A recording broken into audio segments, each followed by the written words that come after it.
Kisah hidup Joko Widodo. Profil singkat Joko Widodo. Joko Widodo atau Jokowi adalah presiden Indonesia yang dia menjadi presiden sebelumnya. Jokowi menjadi sebagai dia berasal dari keluarga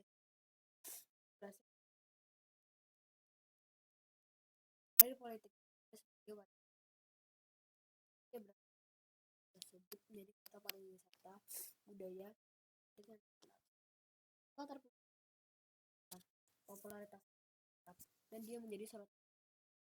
Dia dianggap sebagai pemimpin yang muda dan pada tahun 2014 dia calon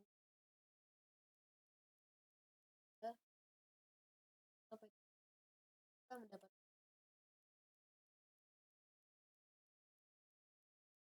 kecil dan keluarga Joko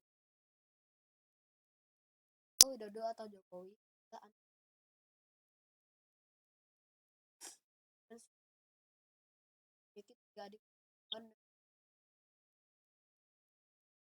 Jokowi tumbuh dalam kondisi ekonomi yang sulit dan harus bekerja keras untuk membiayai pendidikannya.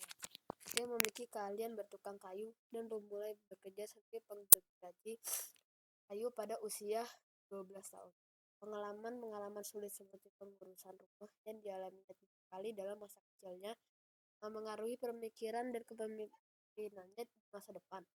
Setelah menyelesaikan pendidikan dasar, Jokowi maju ke SMP Negeri 1 Surakarta dan kemudian SMA Negeri 6 Surakarta. Dia menikah dengan Iriana pada tahun 1986 dan melanjutkan masa kuliah dan berwirausaha. Joko Widodo diterima di jurusan Kehutanan Fakultas Kehutanan Universitas Gadjah Mada dan memanfaatkan kesempatan tersebut untuk belajar tentang struktur kayu dan setelah lulus, ia bekerja di PT Kertas Kraft Aceh, tapi pulang karena ingin bidang kayu. Ia memulai bekerja di usaha milik pamannya dan kemudian membuka usaha sendiri dengan nama CV Rakabu. Usahanya memiliki pasang surut, tetapi ia bangkit kembali dengan modal pinjaman yang ia peroleh dari ibunya. Saat berbisnis, Jokowi bertemu dengan Bernard Chin, seorang pria Prancis yang memberinya panggilan Jokowi.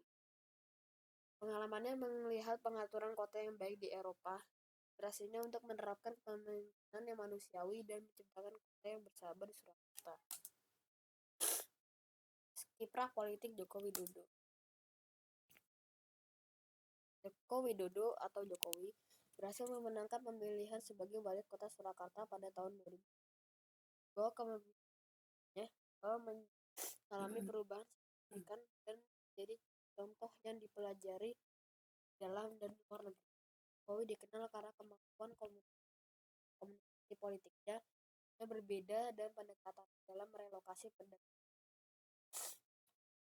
Pada tahun 2010, dia terpilih kembali sebagai wali kota Surakarta dengan suara yang besar.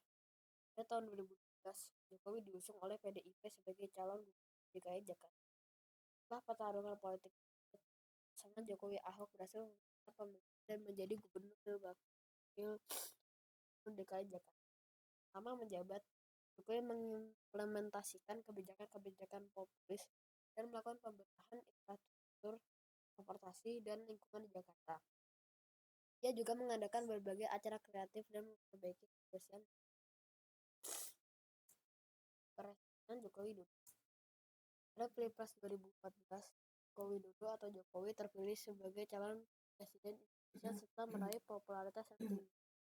Dengan prestasinya sebagai gubernur DKI Jakarta, ia mengumumkan kalah sebagai calon wakil presiden memenangkan pemilihan meskipun ada pernyataan kontroversial dari Prabowo Subianto yang juga mengklaim kemenangan. Sebagai presiden, Jokowi meluncurkan program-program seperti Kartu Sehat, Kartu Indonesia Pintar, dan Kartu Keluarga Sejahtera. Dia juga fokus pada pembangunan infrastruktur, menggalakkan reformasi agraria, dan memperhatikan Papua. Pada Pilpres 2019, dia mencalonkan diri kembali dengan Maruf Amin sebagai calon wakil presiden. Dan mendapat klaim lain dari Prabowo, Jokowi diperkirakan memenangkan pemilihan tersebut. Selama masa jabatannya, Jokowi mempertahankan kepemimpinan. Kontroversi mengikuti Jokowi. termasuk dugaan keterlibatan mantan tim suksesnya dalam kasus Busway berkarat dan tuduhan aliran dana ke keluarga Jokowi. Pun Jokowi membantah tuduhan tersebut. Beberapa kritik mengenai ketidakpatuhan Jokowi terhadap dana untuk mendapatkan masa jabatan sebagai gubernur Jakarta juga. Selain itu, Jokowi dianggap gagal mengatasi banjir dan kemiskinan di Solo. Kritik juga menyebutkan pengaruh media yang menonjolkan kebaikan Jokowi sementara menutupi kelemahannya. Pengangkatan H.M. Prasetyo sebagai Jaksa Agung dan pengangkatan menteri yang rangkap jabatan juga menuai kontroversi. Penyebutan yang salah mengenai kota kelahiran Soekarno dan penunjukan calon tunggal Kapolri yang kontroversial juga memicu protes. Terakhir, penandatanganan peraturan presiden tentang kenaikan uang muka mobil pejabat tanpa pengetahuan Jokowi menghasilkan kecaman dan candaan. I don't read my eyes. Tutup. Demikianlah presentasi saya tentang Presiden Joko Widodo. Mohon maaf jika ada kesalahan dan